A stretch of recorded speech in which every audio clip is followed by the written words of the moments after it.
hello. I'm Rosemary Broccoli, and very happy to be with you. I was very excited when Wendy Myerson, the owner of Natur-Tyme, called me and asked me to make a presentation. I thought, wow, this would be an excellent opportunity for me to talk about this topic that is so dear to all of us. I mean, our health really is a crucial thing. I mean, how could we be happy if we don't have our health? So I want to leave you today, one of my intentions is for you to really leave here being more convinced that there is an intelligence operating within you that you can rely upon, and that you can actually consciously talk to that intelligence and work with it, that it isn't something airy-fairy. It's more and more scientific studies are showing that there is something inside of us that responds to our mind. And what we're going to be doing today, and these are some of the books that talk about how does mind affect the health. So we'll be looking at some of that. Just to give you a little about my background, I am a certified transformation coach. I became a transformation coach back in 1985 and have been in private practice since that time. And I work with people who, for the most part, wants to create something new in their life, and they have some blocks. So I help them become aware of what that block is so that they're able to move their lives in the direction that they want to go. And the process that I use is a breathing method and something called meridian tapping and a relaxation response. One of the things I'm going to be emphasizing today is that we want to understand how our mind works. And there's a lot of research now helping us understand more about our mind, that it's not enough for you to hear this talk, let's say, and change your conscious mind. To really make a shift, we have to learn to go deep within our mind to what's called the autonomic system, the subconscious mind, which really controls our life. And that's where a lot of people get confused, because they say, gee, I've been reading all these books and I do this and I do that, and yet my life hasn't changed as fast as I would think it should. Well, one of the things that we want to learn is that in order to make deep changes in ourselves, we have to go to the level of our brain where changes occur. And that's not at the level of our conscious mind. I hold a master's in psychology from the New School, which is located in New York City, and a certificate of advanced studies in education with a specialty in reading from Syracuse University. And I also did something that I loved when I moved to San Diego in the early 80s. I got involved in public access television, and I got an opportunity to meet a lot of the leaders in the self-help movement of personal growth and spirituality. And so that really helped me get more grounded in this whole understanding of, well, what is consciousness? You know, what is our mind and what is our personality, and how can we relate to those things? So that's a little about me. What would help me is if some of you would like to just to share with me what was your interest in coming to this topic, how to energize your healing power. Any of you feel comfortable enough to share what about that topic encouraged you to come tonight? Yes.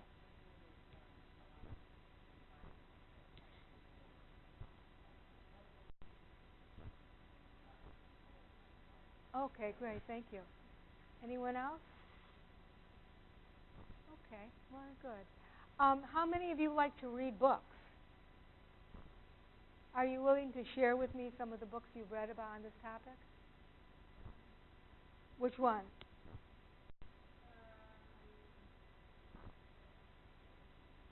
Okay. Did you read Defy Gravity? Okay, good. How about any of you, any else would like to share what you've read?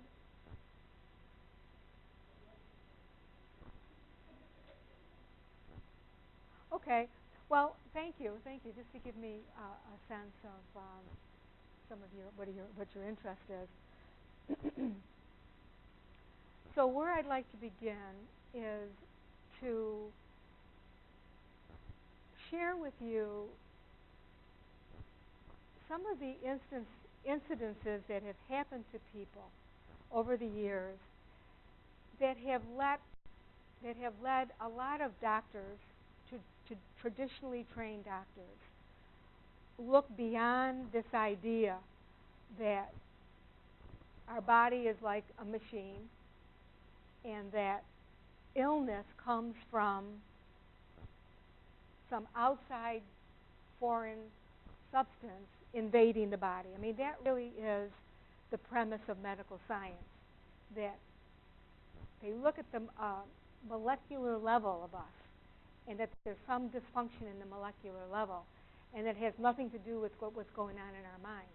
So when we go to a doctor, they ask about what? What does the doctor ask about? Symptoms, right. And then the history of our family, right?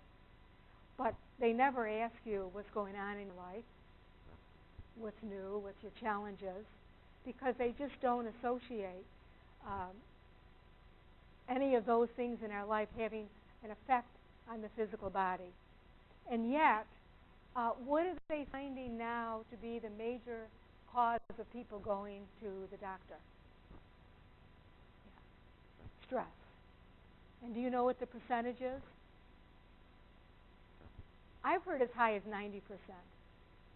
80% to 90% of doctor visits now is happening because stress is damaging our organs and our system. So that's pretty alarming. And so we have to step in.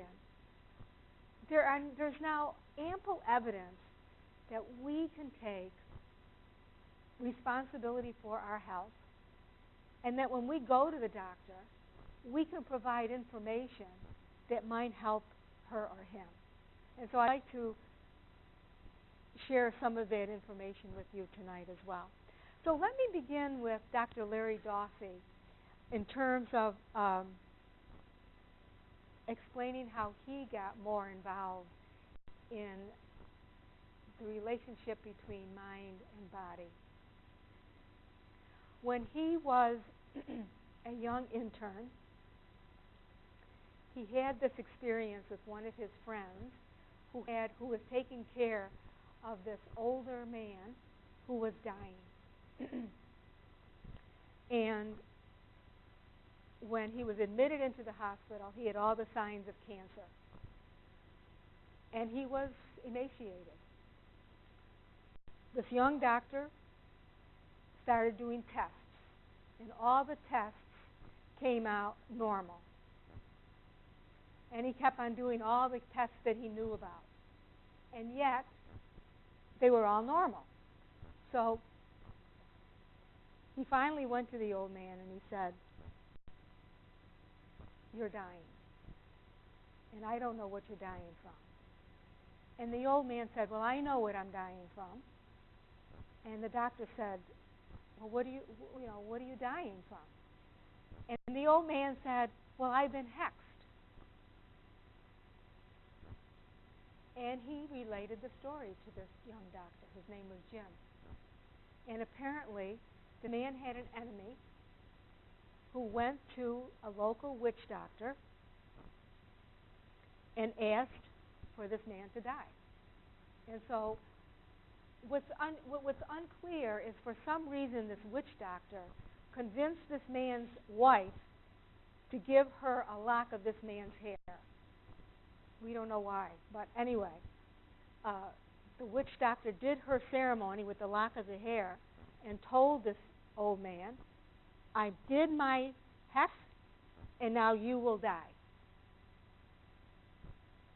So this young intern, this is what I really appreciate about doctors. I mean, they really are dedicated, and their heart is really there to help us, to help us, get healthy.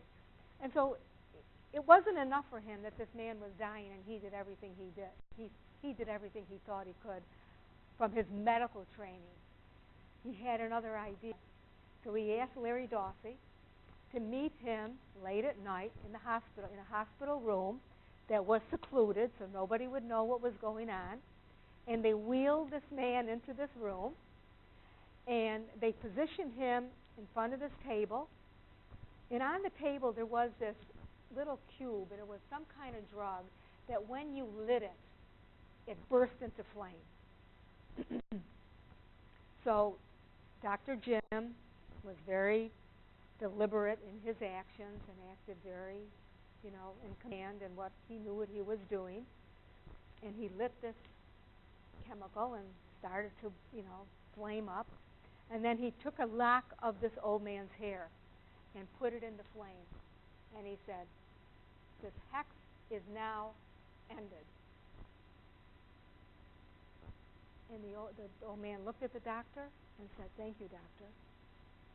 He went up to his room, went to sleep, and the next morning, this old man wakes up and just starts eating.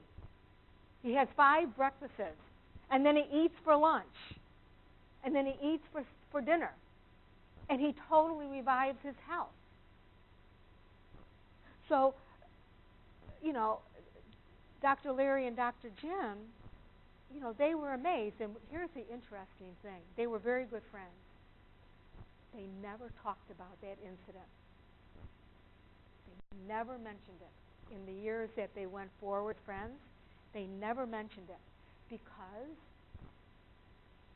that was unheard of for a medical doctor to do things like that.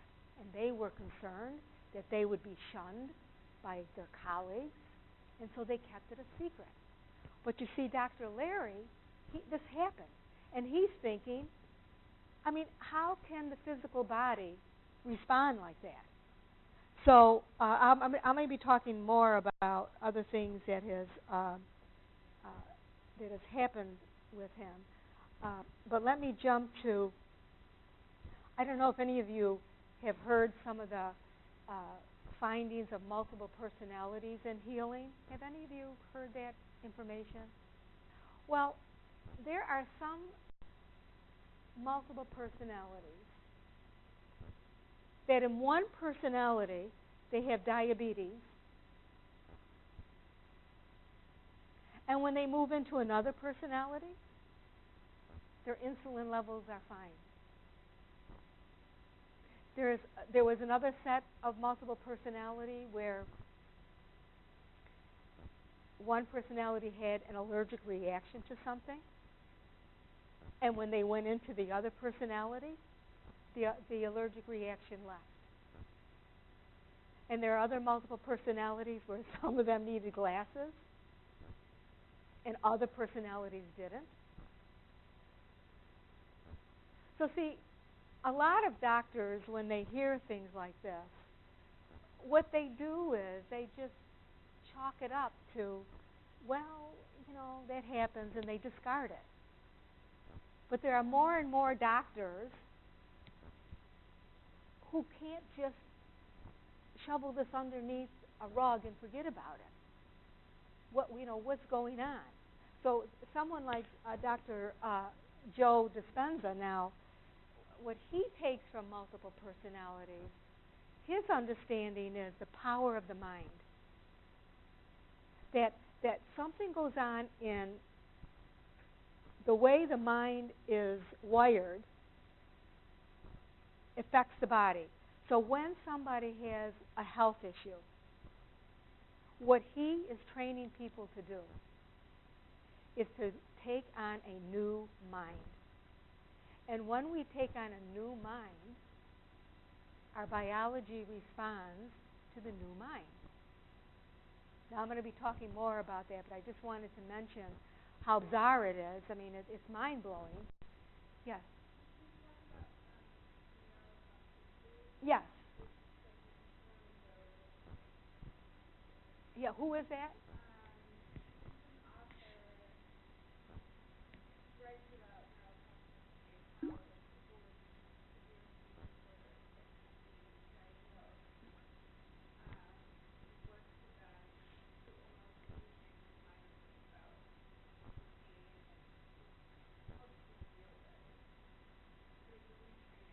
What's the name of the book? Do you know? Oh, that's okay. That's okay. Well, okay. Thank you. Well, she's bringing up an interesting point. Uh, Prior to neuroscience, and neuroscience is a new discipline because we've got all this new technology now of how to read the vibrations in the brain. They actually have some instruments now that to probe the energy, the vibrations of the brain, the frequencies in the brain. The probes are outside the brain, which proves that we are always emitting frequencies. We're constantly emitting frequencies, and these probes, most before in the older versions of these tests, remember they have little stickers. That hold on to the brain. It had to hit the head. Now they've developed instrumentation that they don't have to do that anymore, but it shows that we are constantly emitting vibrations. And before I go back to let me just say this, and then I'll tell you about the vibrations. Prior to the research results neuroscience, we thought the brain couldn't be changed. That once a person got a certain age, the brain does not change. But with these new instruments and this idea of what neuroplasticity means is that we can rewire our brain. We can literally change our brain, and we can take on a new mind. And what that means is, with a new mind, things that once irritated us would no longer irritate us. Or things that once angered us or made us anxious would no longer make us anxious because we've rewired the circuits in our brain. So that's really important to know. That regardless, 80s, 90s, 100s, it doesn't make any difference. As a matter of fact, there was one study that they find really fascinating. This woman took a bunch of people in there from, I think, 60 to 80, and she secluded them in a resort area.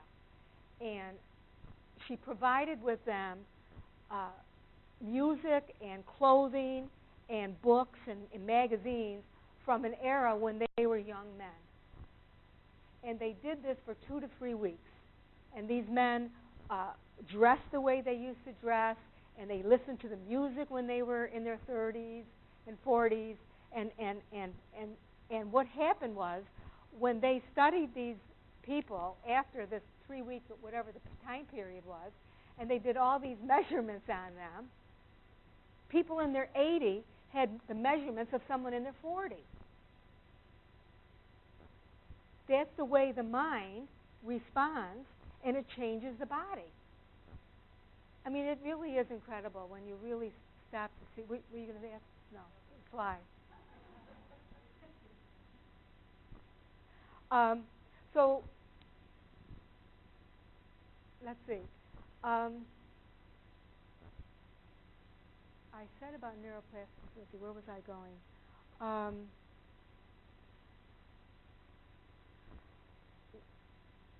Let's see. Where do I want to go?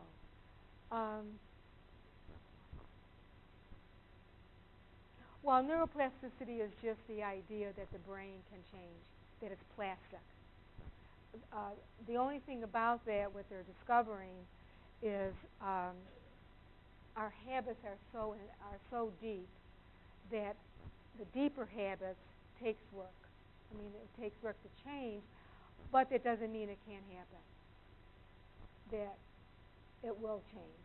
I mean, it can change. So let's see. Let me just review for you. I told you about Larry Dossey's experience, and I told you about the multiple personalities. And yes?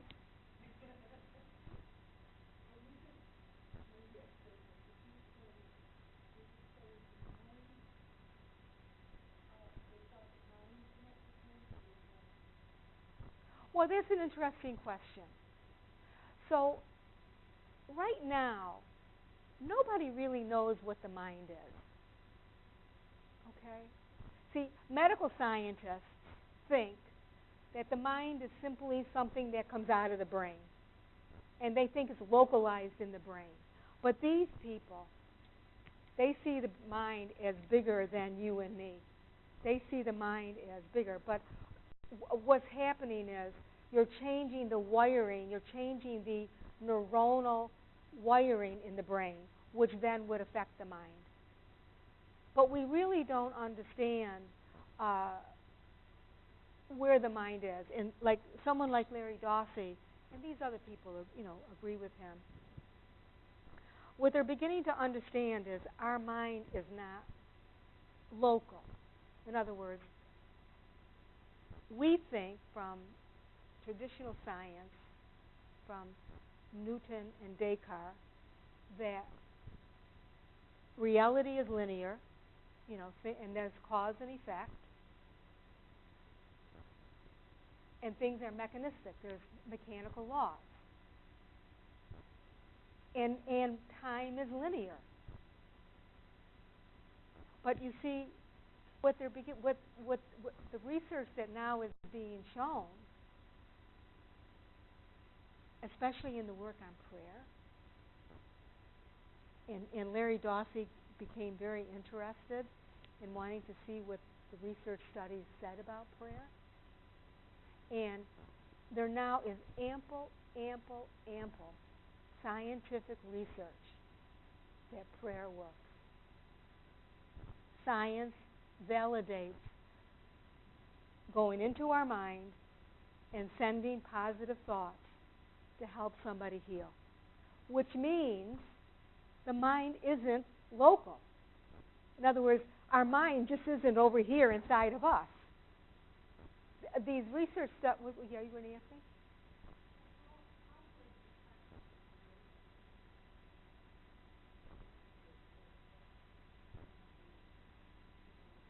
Be a little more. Tell me a little more what you mean. In what aspect of Reiki?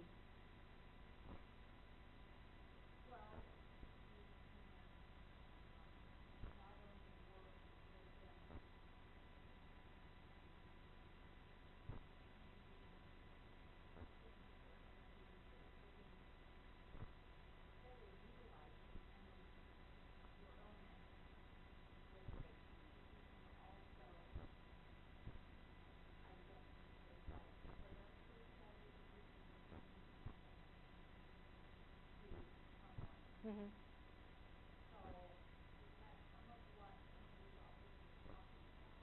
Yes, right. The non-local, that we are able to connect. Well, actually, what else? There's another another physicist by the name of Bell came up with this understanding that, and it just is mind-boggling to scientists, that if you have two atoms that are connected, that were paired, and then if you send one of those atoms far away from this other atom, whatever this atom does, the other atom does too, regardless of proximity. So something is going on in communication. What we thought was like linear and cause and effect, the new science is totally saying there's something else going on here. So yes, Reiki would be a very good example of dealing with the life energy in our body and healing the life energy, of bringing balance to the life energy. Are you a Reiki person? Yeah. Yeah, no, Reiki is one of those techniques that is, dealing with the energies in our bodies. Yeah. So non-local means if you have relatives in another city, you can send them good thoughts and there. I mean, the research study is just astounding. I mean, Larry Dossey talks about going to a talk, giving a talk someplace, and afterwards, this minister of the hospital, you know how hospitals have ministers? This minister came up to him and said to him, "Do you mean prayer really works?" Even he had some doubts that when he actually realized that they're taking the time to study it, that he was even effective. So we could go a little into the whole idea of time and how time affects our understanding of health. That, like you're saying that you have anxiety that's going on. One of the things, let's see, I don't want to give you more anxiety, but you want to take care of that. I mean, anxiety is something that could really wreak havoc for our body. And there's a lot of things that you can do. Like, let me ask you, have you tried the relaxation response? Awesome. Okay, awesome. So where is he? Herbert Benson, in the 1960s, he was at Harvard, and I can't remember what it was, I'm sorry that I can't remember what his experiences were that led him to want to investigate the mind.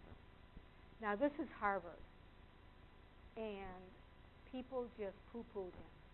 I mean, people just thought he was ridiculous doing what he was doing. But he persisted, and I'm sorry, I got to make sure I understand. I don't remember what it was that originally inspired him to go down that route. But I think I remember one of the things it was, in the 60s, if some of you were around back then, that's when the Beatles got into something called transcendental meditation. And the people in transcendental meditation would say how powerful meditation is and how meditation can affect heartbeat, blood pressure, and other parasympathetic systems in us. So I think that's what it was that made Herbert Benson very curious, because up until his research, scientists did not think, medical doctors did not think you or I could change our heartbeat or could change our blood pressure. But these people from transcendental meditation said, oh yes, we can do that all the time. So that's when he began studying it. And through his studies, he discovered that there's something natural in our bodies that goes into a relaxation. That our bodies were built. Our body knows how to go into another wavelength. Now, he's very clear to not say that it's a hypnotic trance. You may have heard that there are different wavelengths. There's a sleep wavelength and an alpha wavelength and a beta wavelength. You and I right now is what is called a beta wavelength. We're awake, but the relaxation response, I think, puts us in an alpha wavelength, and that makes us more susceptible to the part of our brain that takes over our heartbeat and our breathing and things like that. So one of the things I would like to encourage all of you, because I know from personal experience how it has benefited my life, to teach yourself the relaxation response. It's invaluable. I mean, the part of our body that knows how to heal does so when it is in a relaxed state. That's why, how many of you have ever done anything with guided meditation? Oh, okay. So guided meditation puts you in a reverie state, an alpha state.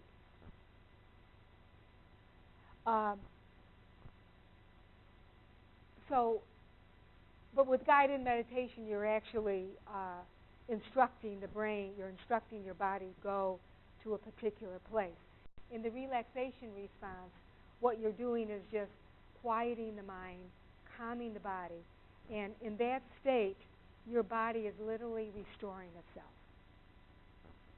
And what you want to do is just make it a practice, because the more you do it, the more your body will sink deeper and deeper and deeper and deeper. And it's exciting, too, because your body will learn how to automatically go into it. And it's really a wonderful process. And I love it. I mean, I actually do it every day. And I have a form of meditation as well. But I can't say enough about learning how to do the relaxation response. Now, why the relaxation response is so important is because our body runs on hormones. And we need a hormone that's called I think it's DHEA. And DHEA is what calms our body down. Like what they've learned is, in the 1920s, a researcher discovered what is called the flight-fright response. How many of you know what the fight-flight response is? The fight-flight response is something that has been given to us to protect ourselves when we feel we are in danger. It mobilizes the body to protect ourselves. We are in protection mode. It shuts down the digestive tract. It shuts down all the other, systems in our body other than the systems to be on alert, to be on protection. And it does that by pumping into the body cortisol and adrenaline. And cortisol and adrenaline is like drinking 3 cups of cappuccino. We get a rush from it. And that is why they say that we may be addicted to our negative emotions.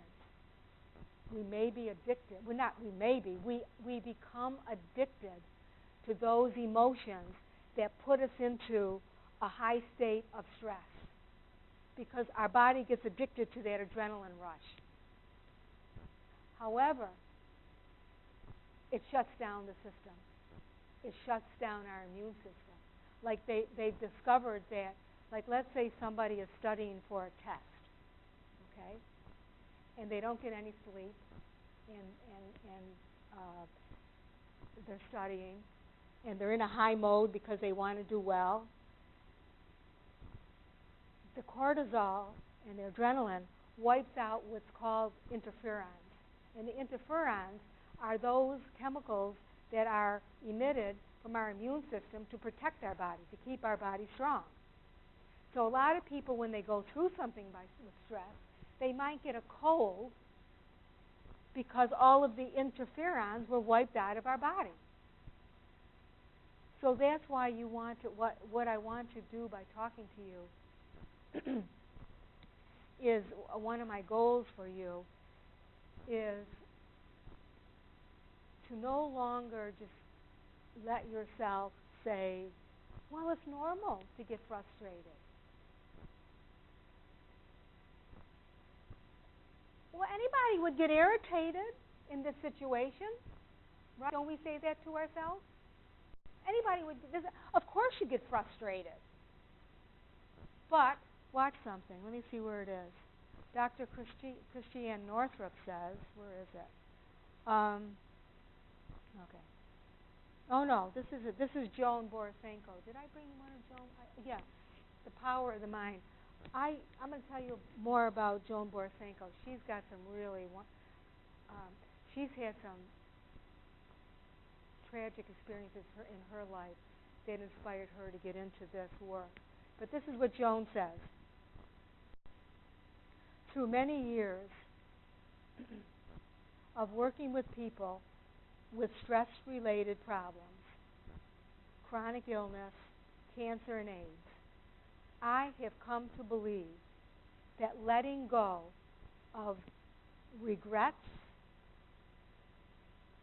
resentments, and the tendency to be critical is at the very heart of physical, emotional, and spiritual healing from any illness. Our life force drains away when we judge and criticize. See? We take it for granted. I mean, we just think, well, of course, resentment is just normal. But see, now with the new science, with them being able to look at ourselves and understand more deeply how our emotions relate to our physical health, it's like electricity. If you put your hand in an open socket, what happens to you? Pardon?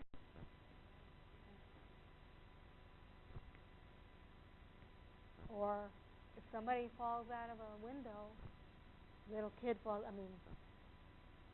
what else? I don't want to use that. If you accidentally fall from the rooftop, gravity doesn't say, oh, well, it was a mistake, I'm not going to work. Right? And now we're understanding that just because we are unconscious and we harbor a lot of resentment, look at in families how people harbor resentments against each other or with friends. And look at us how we regret.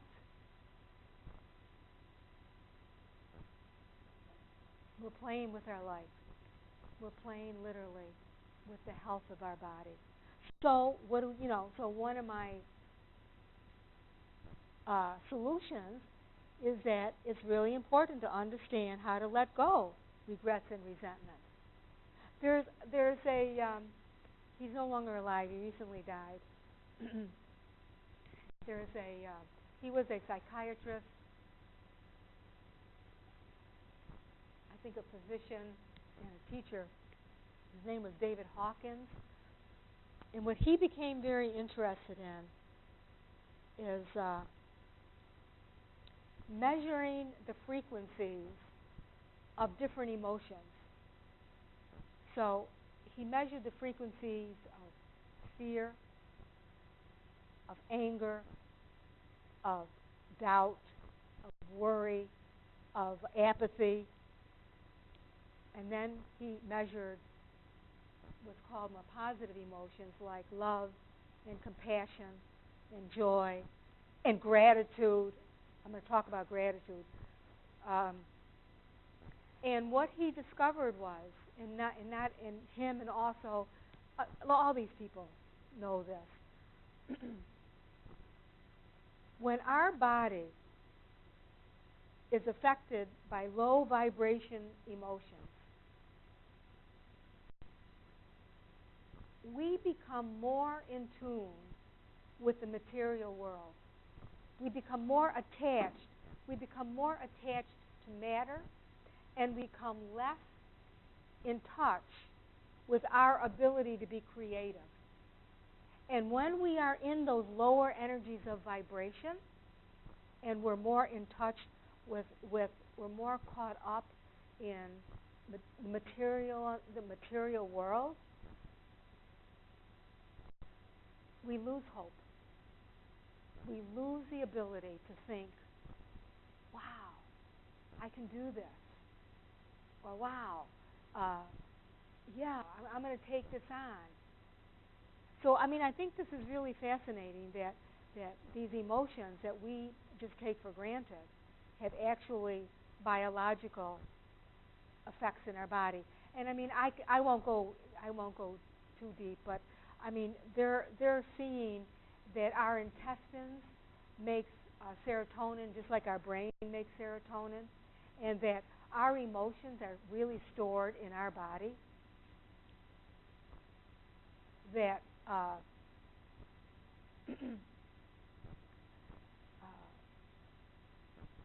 let me go back to David Hawkins. See what he teaches, what he really thinks is vital, is that we learn how to let go and forgive.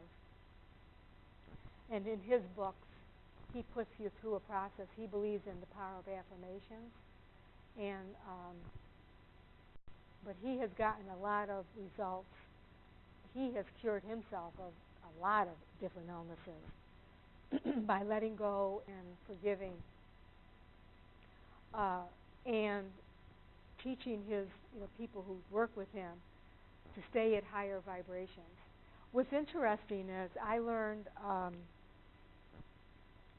years ago from Michael Murphy, who was the founder of the Esalen Institute. He wrote a book about I can't remember, something about the body, feats that athletes have done with the body and things like that. And he relays the story of saints that in history there were people that hated saints, people who became saints, and they wanted to destroy them. And there were some saints where a way to destroy them was to pour lye over the dead bodies so that the whole bodies disintegrate. But on some of these people that they poured lye over the body did not disintegrate. And why they say they didn't disintegrate is because when we are filled with compassion and forgiveness and gratitude, we have a very high vibration and we are very alkaline. And alkaline, lye cannot work through something that's alkaline. So just realize that anger, resentment, regret, they keep the body very acidic, and we're operating on a very low level of vibration. And we're not in touch with our imagination, our creativity. So what's really wonderful about what's happening for us, because I started this work in the late 70s and 80s, and back then it was like good ideas and from mystics, but today they actually have science to back all this stuff. And so it's really, like for me, to realize, wow, this stuff really, what they said was really true. So it really is important to learn how to forgive. It really is important not to hold on to regret. And of course, today, as you become more conscious of yourself, when you go if you need to go to a doctor, and he says it's stress related, well, then you're able to help him or her. That you're not so dependent upon your doctor. That you can learn more about yourself. What's really going on with you? What really is going on in your life? Like some of these people say, asking yourself the question, what is going on with you? I have a list of questions that they suggest that you ask yourself. What really is going on with you? And then this person, this doctor, Dr. Lisa Rankin, she was working. She left her practice because she just got burned out, and she went to Marin County and got involved with a group of health practitioners, and she had the experience of working with people from Marin County, and she said these people were so healthy. I mean, they ate the right foods, they meditated, they did yoga. I mean, they did everything that people say to do, and yet they were still getting sick. So when she looked at her patient form, the outpatient form, she said to herself, what else can I do here? What else is going on? And that's when she started asking these people, what's going on? Why do you what do you think you need to heal? And when these people began to really look at themselves and ask that question, answer that question, a lot of them said, I need to move. I need to leave my job. They were like really big changes. And so sometimes when we're faced with an illness, this is where the idea that we can look at illness, we don't have to look at illness as something bad. We, in our society, we look at our symptoms as though, oh my God, there's something wrong with us. And yet there's other cultures and other approaches who, well, even homeopathy. Homeopathy does not look at symptoms like there's something bad. They just look at the symptoms like the body is wanting to tell us we're off balance. But you see, once you start asking those questions, then where you're going is, are you ready to make some deep changes? And right now in our medical field, I mean, doctors don't feel comfortable being personal like that with us because that's not the paradigm, that's not the consciousness, right? But that really, you and I have to ask those questions to ourselves, especially when we're feeling run down or something's going on. We want the illness to speak to us. And this is really important, we want to know how our mind is interpreting the illness, because they have found out that those people who have some serious illnesses, let's say, and that their minds go for the worst, they're more apt to end up dying. And so what they're suggesting to doctors, that along with telling patients what drugs to take and what lifestyle changes to make, to ask somebody, what does this illness mean to you? What does this illness mean to you? Well, let me just ask anybody here. Can you, now don't be too personal because I don't want to make you uncomfortable, but can you think of one of your illnesses that you had, and are you willing to share what it meant to you? Did it mean something about you? Yes.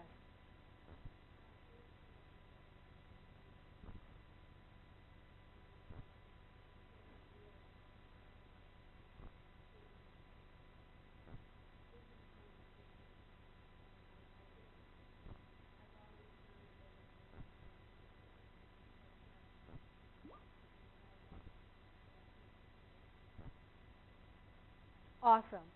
That's awesome. So I got some suggestions for you, okay? One thing is, look for people who heal themselves from ovarian cancer.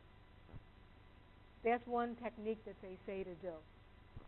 Go online. Now, our internet is just a blessing. I mean, that we have access to the internet, it just totally has transformed our life. But go on the internet and look for people who have healed themselves of ovarian cancer. I mean, I have an aunt that's healed herself from ovarian cancer. She was diagnosed a long time ago, and she's fine. So that's one of the, actually, where is he? Dr. Andrew Weil, that's one of his he goes over people who have healed 7 strategies of successful patients. And one of those strategies is seek out others who have been healed, so that your mind begins registering the belief, oh, it can be done.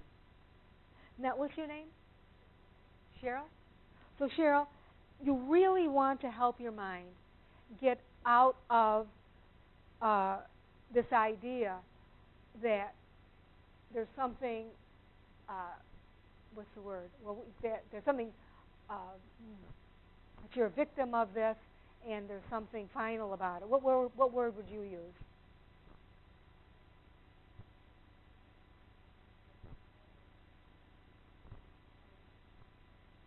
Right. So here's what they say.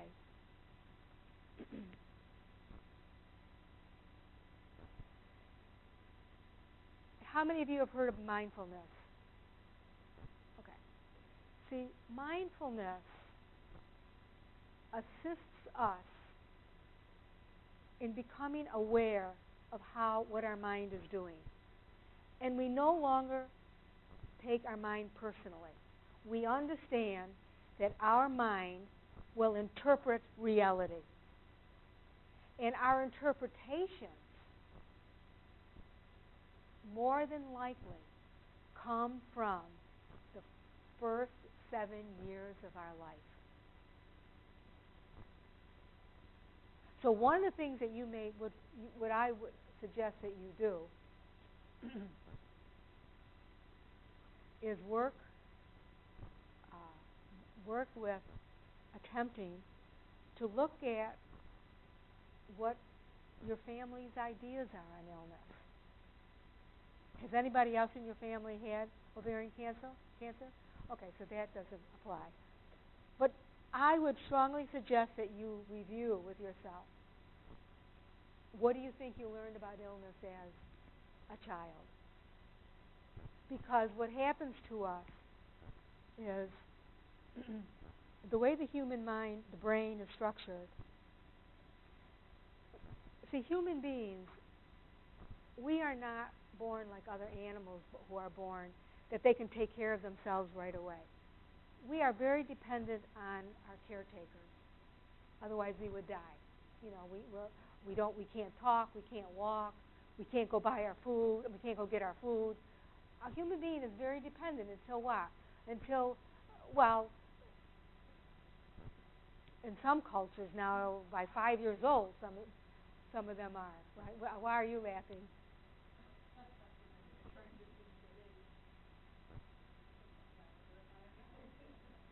I mean, sometimes not until they're 18 or 20 or 30.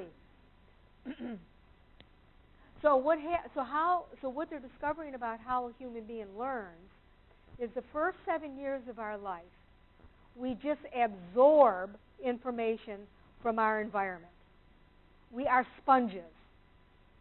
We just take in the atmosphere, the emotional atmosphere, and the thinking of our environment. And you know what? In the work I was trained to do as a conscious breathing instructor, I even work with people to get in touch with the precognitive thoughts for when we are in utero and when we are born. And there are, right now, there's a whole science of people who investigate perinatal and prenatal experience. They're more and more interested. What's going on in those 9 months? What do we know? What are we learning? And depending upon our experience, they're registered in our brain. And how our brain operates, our brain, our mind, is built to heal ourselves. Just like if we cut our skin, what happens? The body knows how to heal itself. Okay? Now, when we have painful experiences as a child, those painful experiences are wired into our brain. And there's something inside of us, homeostasis. We want to get back to wholeness. And we will draw to us external experiences that have a similar vibration pattern so that we can once and for all heal those patterns inside of us. I mean, I've done a lot of work myself out of healing my birth experience. And I was very fortunate because I was born at home.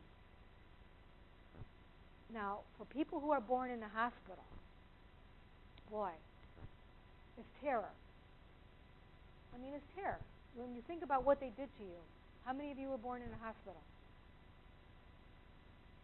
No?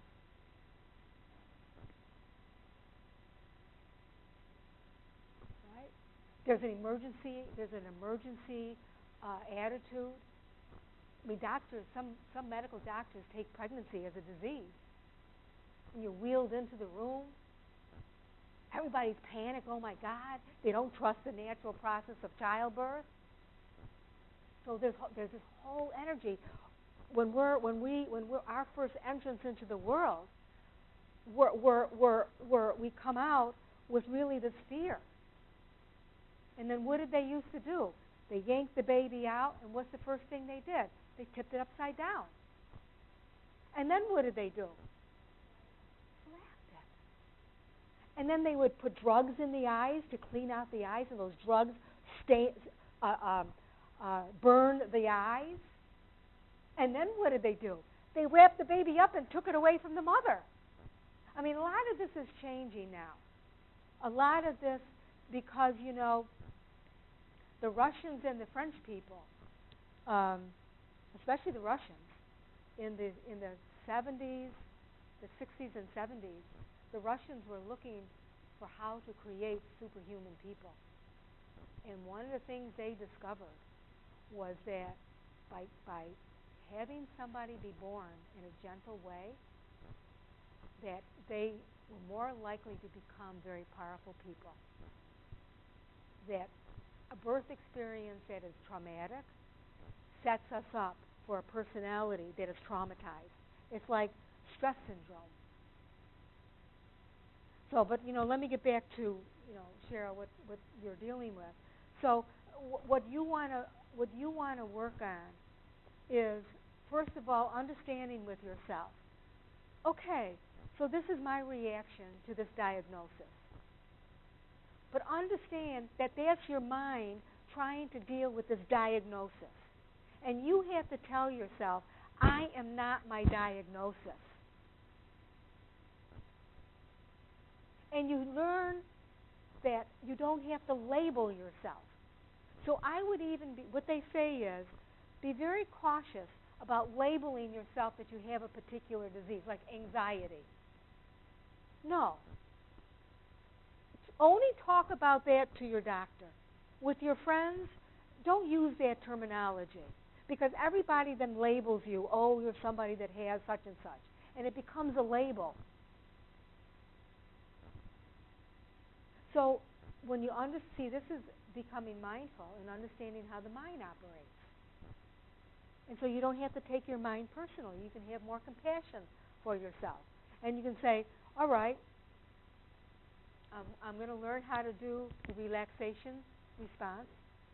Or I'm a big advocate of self-hypnosis, of learning self-hypnosis, getting self-hypnosis tapes so that you go into what's called your subconscious mind. See, the autonomic nervous system, which is what was programmed through 7 years.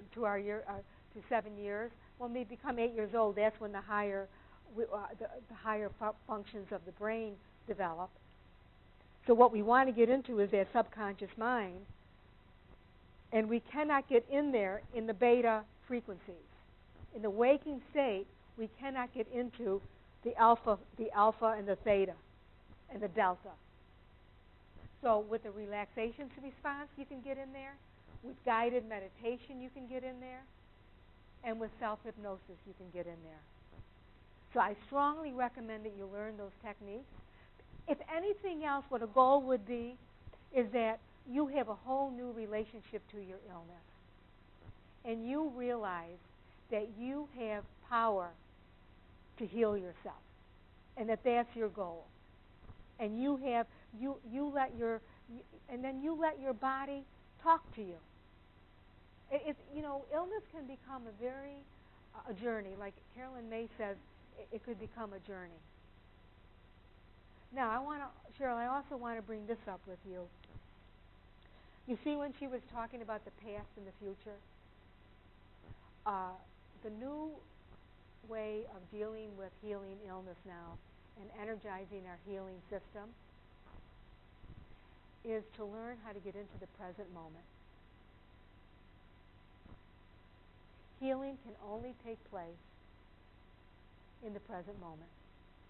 And we don't realize where is our mind mostly?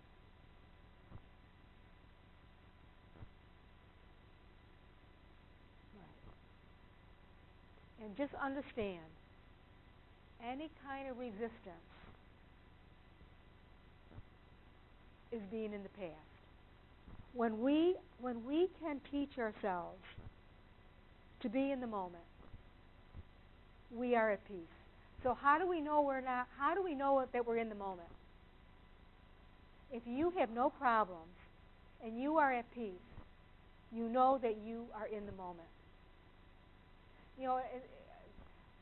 It's really exciting to really see how there is an intelligence that's guiding our life.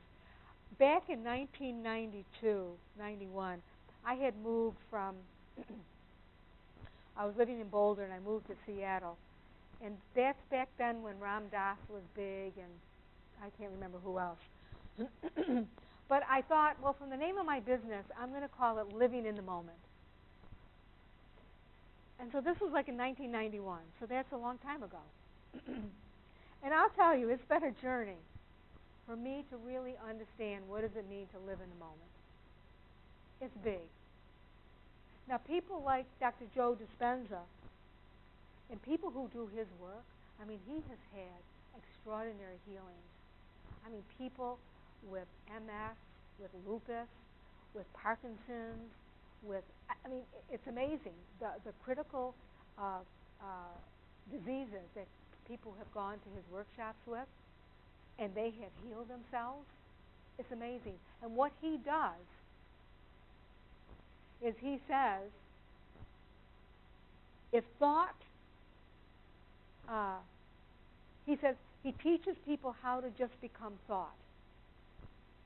So he puts you through a meditation where he puts you into a certain kind of brainwave state, and then you learn you talk to yourself, and you yourself create a new future. But what you do is you act as though that future is happening right now. And so what you're doing is you're actually creating a new mind. And the more you do it with practice, you are literally rewiring your mind. And you are literally creating a new mind. So I love this. I mean, I really get a lot. I work with his ideas with my clients. Dr. Joe Dispenza. Actually, I want to just mention this two things for you in passing. That something that came out just this week. You know this whole idea here in America, everything is genes, and now they're doing tests. So, if you're going to get a test, if you're going to get a particular illness, what should you do? Go get those tests. Do I have the gene? And people are even doing some pretty radical things that they think they have a gene for it. Now, Dr. Christiane Northrup, she really recommends, be careful about this idea of the importance of genes inside of us. Because the truth is that just because you have that gene does not mean you're going to get the disease. They're really unclear of why on some people, they do get it and some people don't get it. But what they do know is that keeping a healthy mind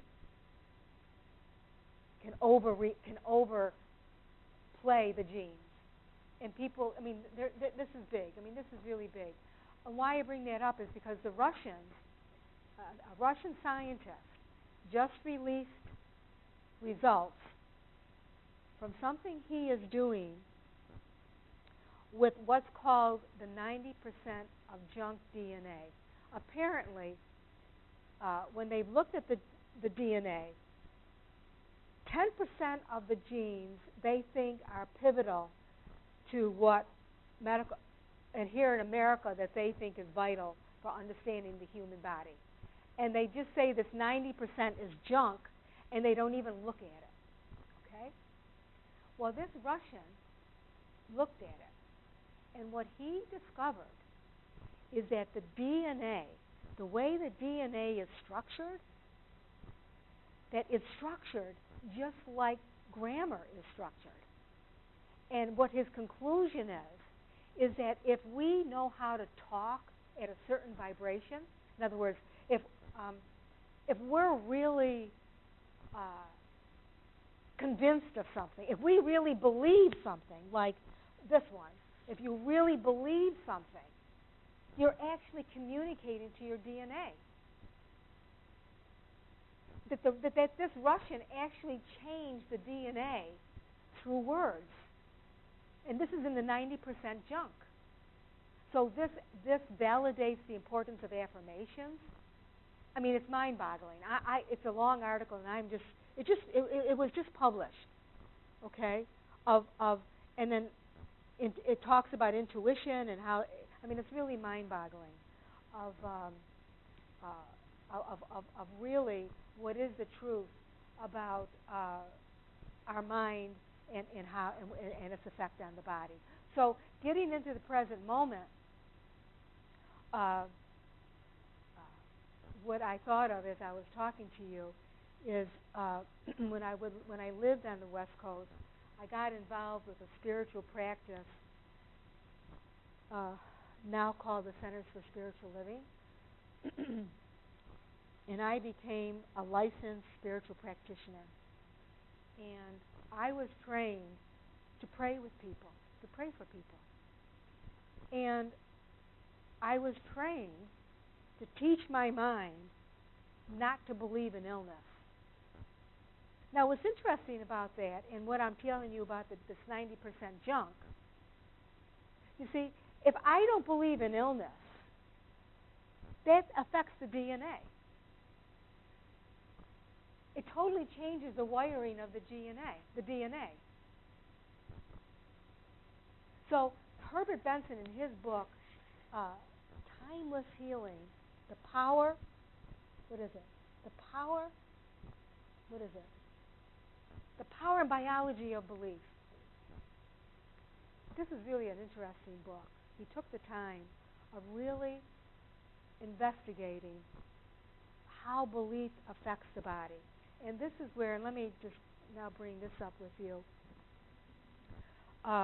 Another condition that's happening that's really helping people understand the power of the mind with our health is this whole idea of placebos. Okay? Do you know any placebo studies that you'd like to share?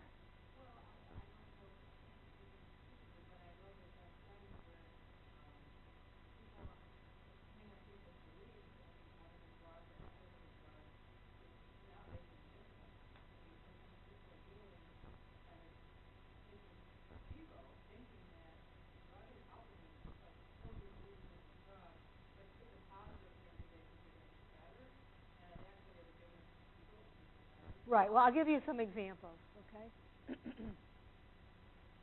So, women who have been given chemotherapy and told that this drug that they were given, they'll lose their hair. A whole bunch of them, a statistical amount of them, lost their hair.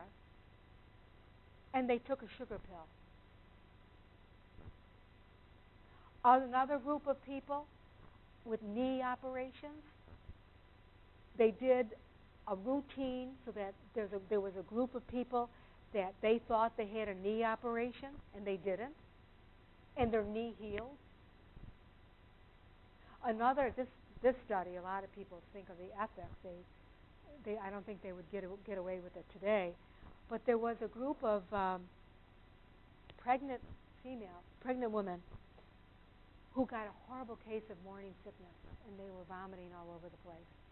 And they went to this hospital, and for some reason, these doctors were curious about giving them a placebo, and what they gave them was, how do you say, epectate? People give it to kids if they take a poison. Yeah.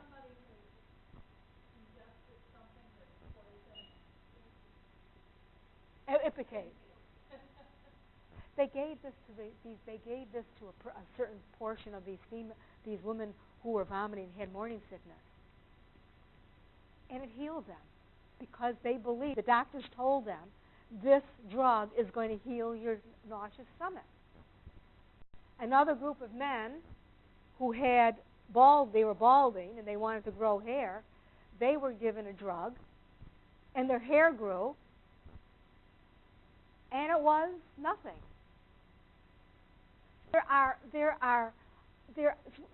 Actually, it's at a point now with the experience of placebos, and drug companies now claim, if you read the instructions for the drugs that you take, it will say what the results of the placebo is. But a lot of people think they lie because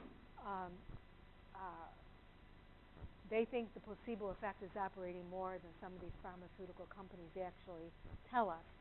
But doctors who are interested in this topic, they're very befuddled because it sounds like a lot of our healing comes from the belief that this product, that this substance that we're taking or this procedure is going to heal us. And in this book that keeps on falling, he examines this whole idea of it's not only the belief, but it's also your belief in the doctor. Your belief in the doctor means a lot. So my suggestion would be, like say when you buy something at Natur-Tyme, a supplement, make sure when we go home, I do this. I program myself saying, wow, this is really going to help me. Really pump up your belief system. Because if you read about the placebo effect, I mean, even Dr. Lisa Rankin talks about the placebo. I mean, Christiane Northrup, doctors are beside themselves. They don't understand how do we create the mind is creating pharmaceuticals.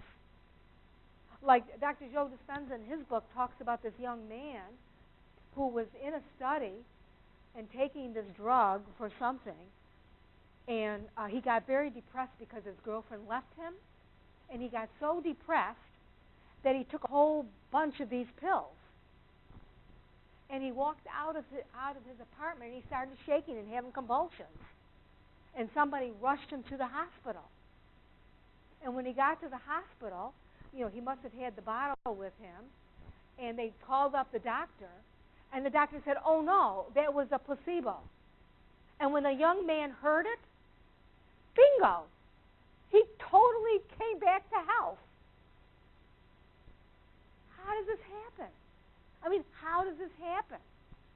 Like even Joan Borisenko talks about this woman, where is it? I don't know. Yeah, where we talk about that there is no time in illness, that this woman went to Lourdes and she was blind from birth because an optical nerve was all shriveled, and she went to Lourdes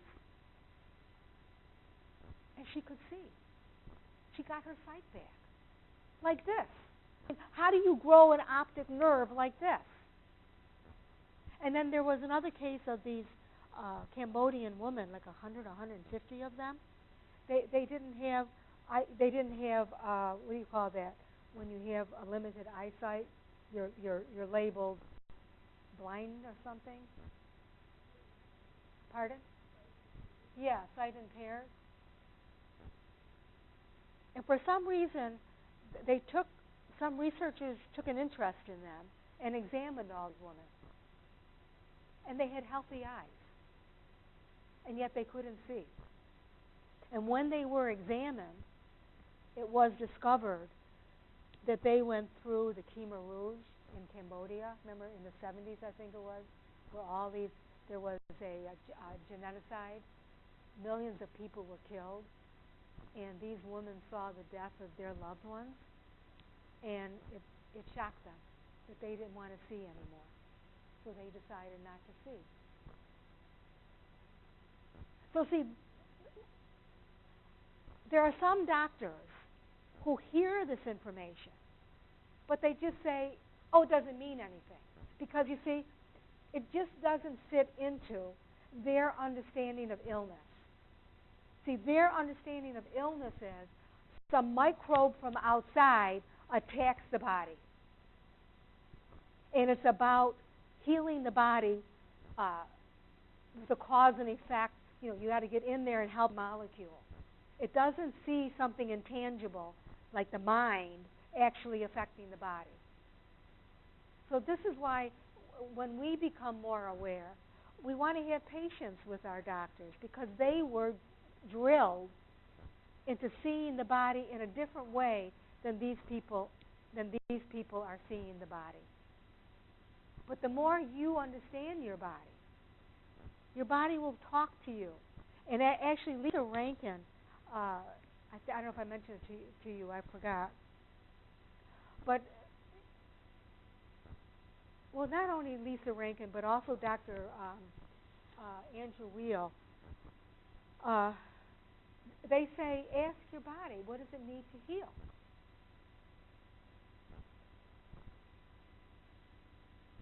They are convinced that our body, at some level, has an intelligence, that we can talk to it, and our body will help us.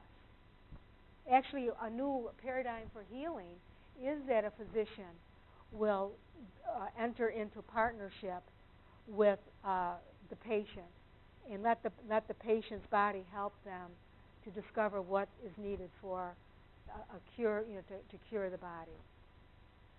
So ask yourself. I mean, I do guided imagery where you meet your healer, and then you ask your healer, what do you need to be healed? And it's I have found that very, very helpful, very, very, very, very healing. I mean, I'll share with you a recent healing I had. Since my late 20s, I had digestive issues, and I was a heavy drinker. But I drank. My excuse for drinking was I had a lot of anxiety and very tense, and so my stomach off and on would hurt me. But when in my 20s, actually, when I lived here in Syracuse, I did go to a gastroenterologist, and when they looked at my X-rays, one said I had an ulcer, and for some reason I got a second opinion, and he said, no, you don't have an ulcer. So I just left it at that. And then over the years, when I would have an episode, I would call them episodes, I chose to go to either naturopaths or chiropractic to help me heal. 2.5 years ago, I gave up my drinking, and my stomach started hurting again. And probably because the alcohol is what I was using to help with the stress. So I went to a naturopath to help me, and she helped me a little, but I didn't get relief that I needed. And so I went to a homeopath out at the Synergy Center in Manlius. And have any of you done anything with homeopathy? Have you gone to a real homeopathist where they give you a questionnaire and everything, and they give you your remedy? Okay. Well, when you go to a homeopathist, they sit down with you and they talk to you. They let you talk about your life. You know, what's going on with you, what's bothering you. And what they're listening for is your personality. How do you deal with emotions? Who are you? And then once they get all of that, they're able to decide on a particular remedy for you. So I got my remedy, and I still was more ingrained with the idea, well, if you have something going on with your digestion, it has to be a particular drug. You just don't take any remedy. How can a remedy cure me, right? So I had some resistance, okay? And it was like 8 months that I was taking this remedy. And I knew that I was in resistance because it was hard for me to believe that I could actually heal myself. And the hard thing about it is that I go through periods, and this has happened to me. It happened to me for 10 years. I can't eat raw food. And I love juices. I love green juices in the morning. So I couldn't eat green. I couldn't have in my juices. And the only things that my body would allow me to eat was cooked greens, fish and chicken, and oat bran. That's all my body would allow me to eat. I couldn't eat avocados because they would give me horrible cramps. I couldn't eat anything raw. So, but it was nice because what it did for me, I lost weight, and it pulled me out of my carbohydrate addiction. I mean, I used to love bread. I mean, bread was like one of my favorite foods. And because I couldn't eat it because it would make me sick, and I wouldn't eat it. I mean, I could have maybe gotten away with it, but I just didn't want to do that to myself. So the good thing that came from that dis-ease, let's say, is that it weaned me off of some addictions, like the carbohydrates. So you want to look at what good is coming to you because of the illness. If you really look, you will always find a benefit. If you let your mind look for some good, there will be a good. So what happened is, I don't remember, I was preparing for this, right? About 2 months ago, maybe. And I called up these homeopaths. It's a woman and a man who work together, and I was calling mostly the woman, but this time she wasn't available, so I called the man. His name was Bill at the Synergy Center, in case you're interested. And I said, Bill, now, if I eat some raw foods, and if it gives me cramps, could I take the remedy for it? And he said, yes. So I thought, I'm going to risk it. I'm going to risk, because I really missed the raw foods. But interestingly, I continued very vigilantly every day. I would listen to my self-hypnosis tapes or my guided imagery tapes. And I would, if you're interested, if you go to a company by the name of Sounds True, do any of you know what Sounds True is? Sounds True. You can go online and get, if you're interested, Andrew Weil works with 2 of his doctor friends. He has one series on self-hypnosis for healing, and he's got one for guided imagery. And I listen to them every day, really, because I believe in this stuff. I got to a point when I actually started feeling healthy. And all of a sudden, I said, you know what, I'm going to eat raw foods. And bingo, all my symptoms have vanished. Totally vanished. Like that. Like in a snap of a finger. I'm eating avocados. I'm eating my raw greens every morning. I eat sushi, and I couldn't eat. It's like mind-boggling. It really is mind-boggling. But you see, I have to work with my mind and say, hey, What's the big deal? Your body knows how to heal itself. You have an intelligence within you. And this is how we want to talk to ourselves.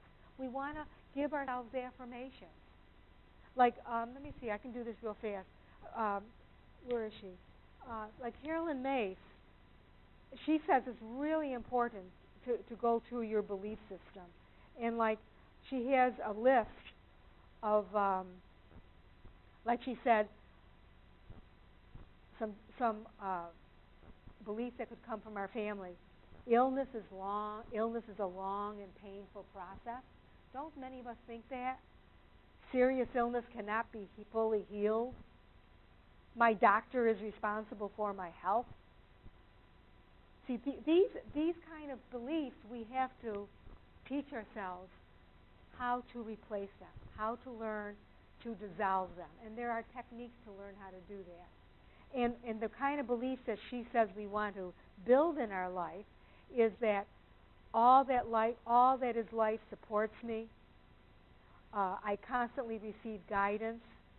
Time is an illusion and therefore has no power in the healing process. Age holds no power in the healing process. So it's taking on beliefs that support us. So I strongly recommend that you look into what beliefs are you harboring, and to take time to do affirmations. Learn the relaxation response. And when you are in an alpha or a delta wavelength, then you feed these thoughts to yourself. So you clear out the default setting. It's really, really important. I mean, seriously. This is an invisible law, just like the law of gravity and the law of electricity. You don't want to fool around with that. So what I am going to start doing, if you're interested, you can put your name on this sheet. I am going to start a group, and I'm going to do it at the Rose Heart Center. I don't know if any of you are familiar with the Rose Heart Center. But I am going to teach a class on energizing our healing power, because I think it's something that would benefit us to get together and actually go through the different processes involved in learning how to become more conscious and how to use our mind. And I strongly recommend any of these books to help you on your... Actually, I strongly recommend that you read a health book, not only about exercise and diet, but really about the mind, of how the mind affects you and how to heal. I mean, this is what I do with people, how to heal resentment and regret and to deal with our anger so that we are filling our body with exalted emotions. Our immune system loves the emotions of love and compassion and gratitude. Learn gratitude. Get into the habit of waking up and remembering to fill your body up with the energy of gratitude. It's very, very healing. Very, very healing. So I hope I didn't fill you up too much. But let's just know that we have the power to energize our own, that we really have an intelligence within us, and that we can work with it, and we can manage, we can support our health. So thank you. I really appreciate you coming and being with me. Thank you. And good luck to all of you. Yes? Well, what are you looking for?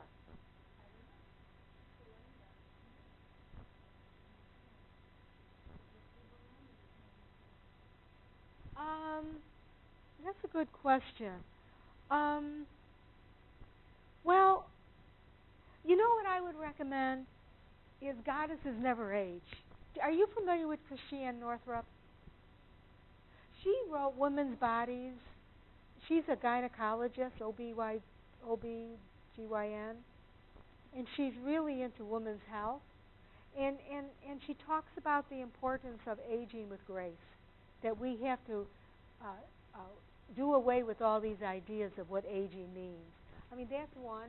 And if you're looking for I mean, I think Lisa Rankin's book is good too. If you really want to get into heavy-duty practice, you could read You Are the Placebo. If you're really looking to